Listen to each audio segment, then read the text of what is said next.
గత కొద్ది రోజుల క్రితం వైఎస్ఆర్సీపీ అధ్యక్షులు జగన్మోహన్ రెడ్డి గారు తన కుటుంబ చరిత్ర చెప్తూ తన తాత తండ్రులంతా కూడా చాలా పెద్దవారు, ఈ సమాజానికి ఎంతో సేవ చేశారు అని చెప్పి తన కుటుంబం ఈ దేశ స్వాతంత్రం కోసం పోరాడి ఈ దేశ స్వాతంత్రం తెచ్చిన దాంట్లో క్రియాశీలక పాత్ర పోషించారనే విధంగా చెప్పడం జరిగింది. ఇప్పటికి వైఎస్ రాజారెడ్డి గురించి చాలా మందికి తెలియదు. అదేవిధంగా ఈయన తండ్రి గారు కూడా చనిపోయి, రాజశేఖర రెడ్డి గారు కూడా చనిపోయి అనేక సంవత్సరాలు అవుతోంది. భవిష్యత్తులో కొద్ది రోజుల తర్వాత జగన్మోహన్ రెడ్డి గారు ఈ రాష్ట్ర ప్రజలను తన అబద్ధాలతో, తన మాయాజాలంతో 1947 భారతదేశానికి స్వాతంత్రం వచ్చేదానికి కారణం మా తాతలు ఈ దేశ స్వాతంత్రం కోసం చేసిన పోరాటం, ఆ బాటలోనే మా నాయన, మా చిన్నాయన వీళ్ళంతా కూడా నడిచి ఈ దేశ అభివృద్ధిలో క్రియాశీలక పాత్ర పోషించారని చెప్పి నిస్సిగ్గుగా కళ్ళార్పకుండా అబద్ధాలు చెప్పే అవకాశం ఉంది. కాబట్టి రాష్ట్ర ప్రజలందరూ కూడా వైఎస్ కుటుంబ చరిత్ర ఏంది, వైఎస్ తాత ఏం చేశాడనే విషయాలు కూడా తెలుసుకోవాల్సిన అవసరం ఉంది, చెప్పాల్సిన బాధ్యత మా మీద ఉంది. కాబట్టి వాటి గురించి కూడా ఈ రాష్ట్ర ప్రజలు తెలుసుకోవాలని చెప్పి విజ్ఞప్తి చేస్తా ఉన్నా. వైఎస్ రాజారెడ్డి తండ్రి గారి పేరు వైఎస్ వెంకటరెడ్డి. ఆయనది పులివెందుల నియోజకవర్గంలోని ప్రస్తుతం సింహాద్రిపురం మండలంలో ఉన్న బలపనూరు గ్రామం.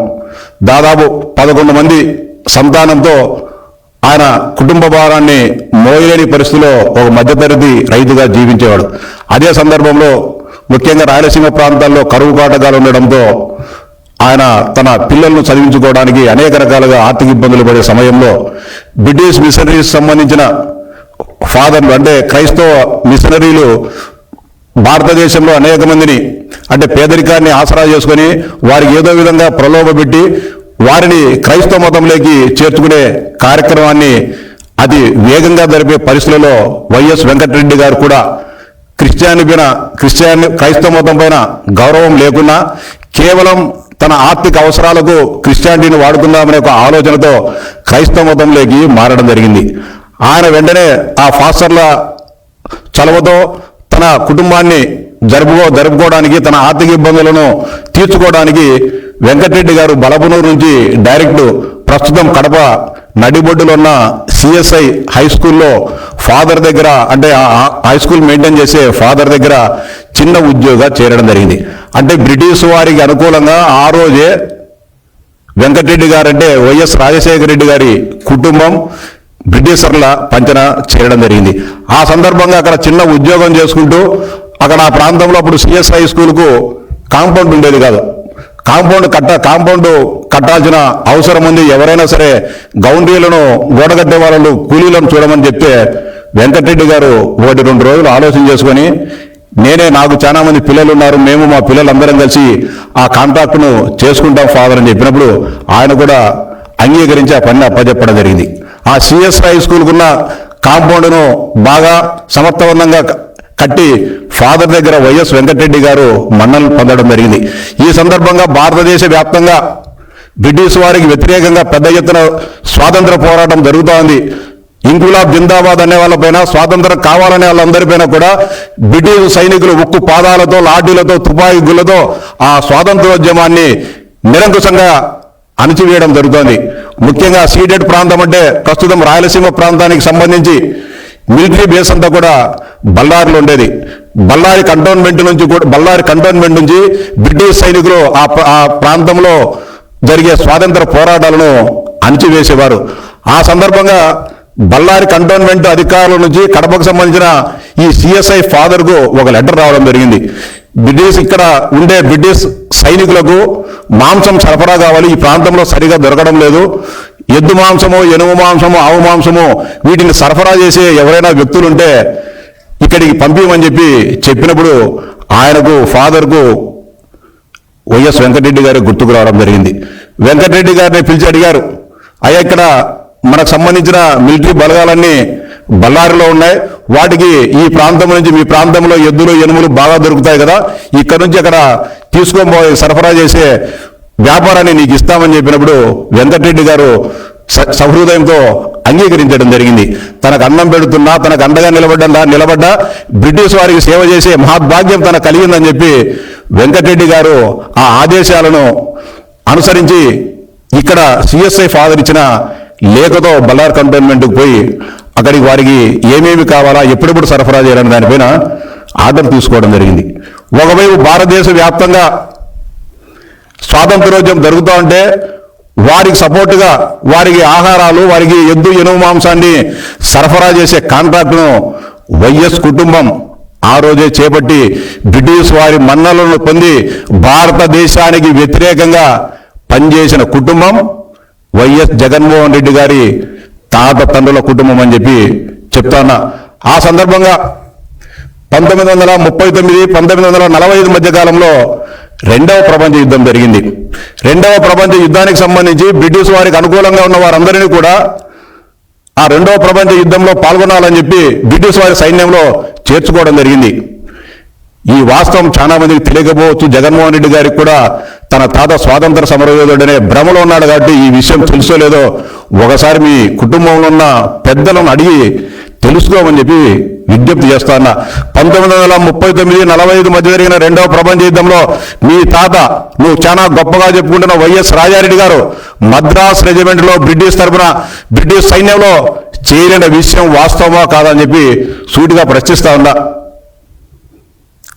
మద్రాసు హైకోర్టు పైన జపాన్ వారు బాంబింగ్ వేసినప్పుడు ఆ బాంబులు వేసిన దానికి భయపడి ప్రాణభయంతో బ్రిటిష్ మిలిటరీ నుంచి పారిపోయి ఇంటికి కూడా రాకుండా ఉన్న విషయం వాస్తవమా కదా జగన్మోహన్ రెడ్డి అడిగి తెలుసుకోమని చెప్పి మీ చరిత్రను అడిగి తెలుసుకోమని చెప్పి విజ్ఞప్తి చేస్తా ఉన్నా.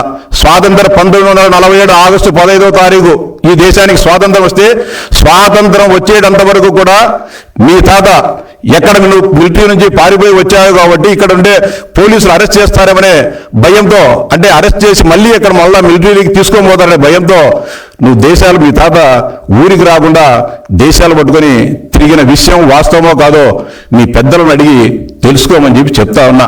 అంటే ఇంత ఘనమైన చరిత్ర భారతదేశానికి వ్యతిరేకంగా ఉన్న మీరు ఈరోజు మేము దేశభక్తులం, ఈ రాష్ట్ర భక్తులం, ఈ రాష్ట్ర అభివృద్ధి కాముకులం అని చెప్పి మీరు మాట్లాడుతూ మీ ఇంత నీచ చరిత్రను ఇంత మీరు గొప్పగా చెప్పుకుంటారు. ఇది వాస్తవం కాదు అడుగు.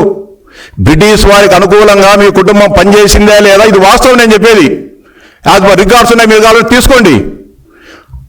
మీ తాత పని చేశాడా లేదా, మీరు బ్రిటిష్ దగ్గర లేచా లేదా. ఈరోజు సిఎస్ఐ స్కూల్లో కూడా ఉన్న పాత అధికారుల్లో ఎడుగూరి సన్నింటి వెంకటరెడ్డి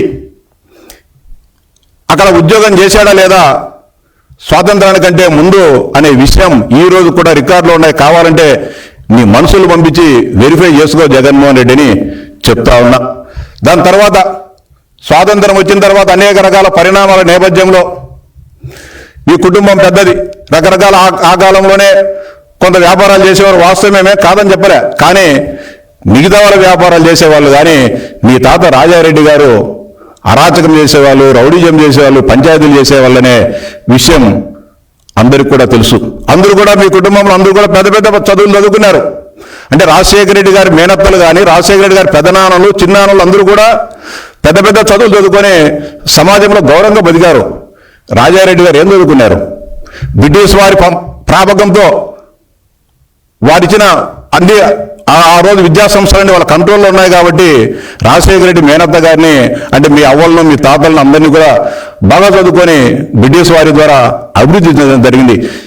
మీ తాత మీ సొంత అబ్బా ఈ చదువు అబ్బలే, అల్లరి చిల్లరగా తిరుగుతూ ఉన్నాడు కాబట్టి చదువు అబ్బక మధ్యలోనే చదువు ఆపేయడం జరిగింది. ఇది మీ చరిత్ర.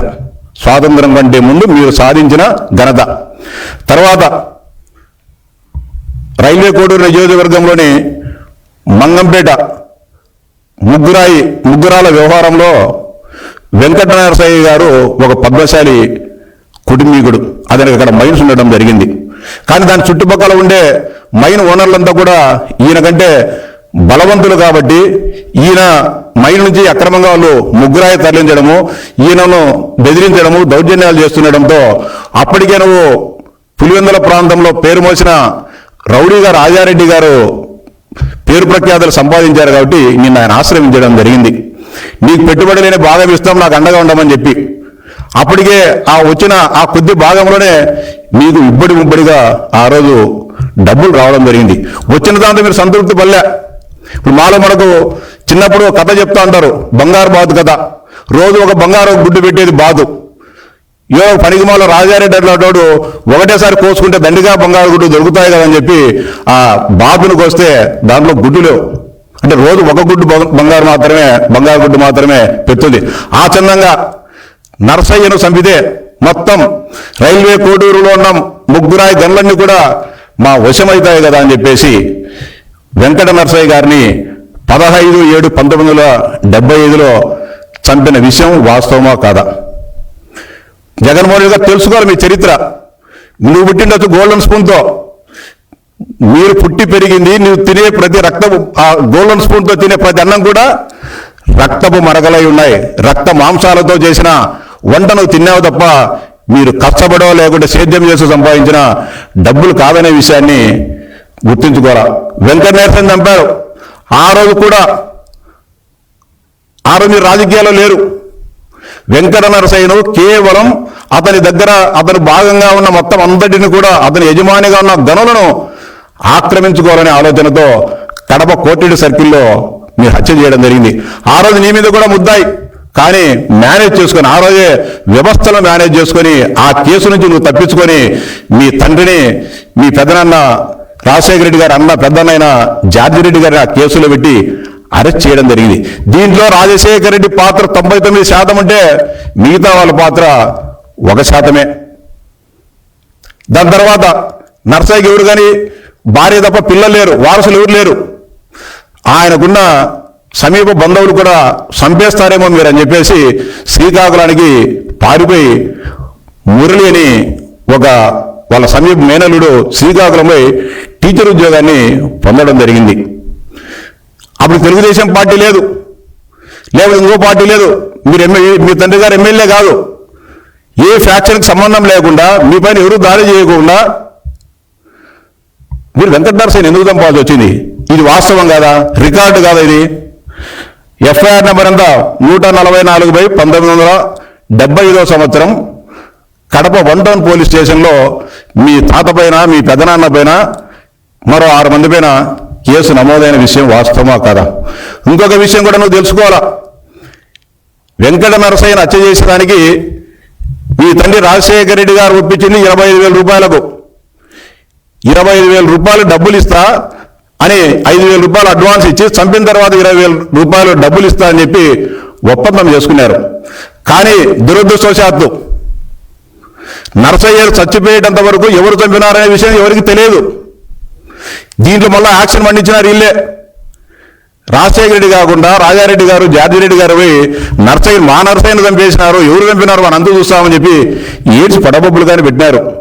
మీ పెద్దోళ్ళు ఎవరైనా ఉంటే అడిగి కనుక్కొని నిజమా కదా? ఈ విషయం ఎలా బయటపడిందంటే చంపిన వాళ్ళు కడపలో బస్సు ఎక్కి పులివెందులకు రావడం జరిగింది. అంటే అప్పుడు ఇంత రవాణా సౌకర్యాలు, మోటార్ సైకిల్, జీపులు లేవు కాబట్టి ఒక వ్యక్తి కత్తులు సంచిలో చుట్టుకొని బస్సు ఎక్కి రావడం జరిగింది. పిల్లిమరి పోలీస్ స్టేషన్ వద్ద పోలీసులు ఈ హత్య విషయం తెలిసి బస్సులు తనిఖీ చేసేటప్పుడు ఆ వ్యక్తి దొరికి ఆ వ్యక్తిని పోలీసులు తమ పద్ధతుల్లో విచారణ చేస్తే మొట్టమొదటికి బాగా చెప్పింది వైఎస్ రాజశేఖర రెడ్డి గారు ఈ హత్య నన్ను చేయమని చెప్పారని చెప్పడం జరిగింది. దీని తర్వాత కేసులన్నీ పూర్తయిన తర్వాత ఎవరైతే చంపారో నర్సయ్యను మిమ్మల్ని డబ్బు అడిగితే మీరేం చెప్పారు? మీ తండ్రి నువ్వు నా పేరు చెప్పినావు కాబట్టి నీకు డబ్బు ఇవ్వనని చెప్పి ఎగరగొట్టావు. అతను చంపిన వ్యక్తి రాజశేఖర రెడ్డి మోసం చేశాడు, రాజశేఖర రెడ్డి నాకు అన్యాయం చేశాడు, నమ్మించి గొంతుకొచ్చాడని చెప్పి ఎన్ని మాట్లాడితే ఆ వ్యక్తిని కూడా చంపిన చరిత్ర మీ కుటుంబాన్ని ఎక్కడైపోయినారో చెప్పాలనా? పులివెందుల వీరపురాయనపల్లి పోయే మధ్యలో ముత్తుకూరు అనే గ్రామం ఉంటుంది. అతని చెనిక్యాల వ్యాపారస్తుడు. అతను మధ్యాహ్నం పూట ఒకడు వ్యాపారం చూసుకొని వస్తా ఉంటే ముత్తుకూరు సత్రం దగ్గర చంపిన చరిత్ర మీది. ఇంత చరిత్ర పెట్టుకొని మేమేదో స్వాతంత్ర సమరయోధులం అని చెప్పి మాట్లాడడం సరికాదని చెప్పి చెప్తాను. ఇంకొక దారుణమైన విషయానికి కూడా జగన్మోహన్ రెడ్డి గారు లేకుంటే పార్టీ నాయకులు వారిని సమాధానం చెప్పాలా. నరసయ్య గారు చనిపోయిన తర్వాత నరసయ్య మేనల్లుడు మురళికి శ్రీకాకుళంలో ఉపాధ్యాయునిగా ఉద్యోగం తెచ్చుకోవడం జరిగింది ఆ కాలంలో. కానీ అప్పుడు అతనికి నక్సలైట్లు పరిచయమై ఎందుకు కడప జిల్లా నుంచి నువ్వు ఇంత దూరం వచ్చావు, ఏమి కారణం అంటే ఈ విధంగా రాజశేఖర రెడ్డి అనే ఒక నరరూప రాక్షసుడు మా మేనమామ ఆస్తిని కాజేసేదానికి మా మేనమామను చంపినాడు, ఆయనకు వారసులు లేరు నేను తప్ప, నన్ను కానీ చంపుతాడేమని చెప్పి ఆస్తులన్నీ వదిలేసి నేను శ్రీకాకుళానికి వచ్చి తలదాచుకుంటా అని చెప్పడం జరిగింది. మురళి చెప్పే విషయంలో వాస్తవం ఉందా లేదా అని చెప్పి ఆ రోజు నక్సలైట్లు అన్ని విధాలా వాళ్ళు సమాచారం తెలుసుకొని రాజశేఖర రెడ్డి తప్పు చేశాడు, ఆస్తి కోసం నరసయ్యను అన్యాయంగా చంపారని చెప్పి రాజశేఖర రెడ్డిని చంపేదానికి ప్రయత్నం చేసిన విషయం వాస్తవమా కదా జగన్మోహన్ రెడ్డి నువ్వు చెప్పాలనుకుంటున్నా.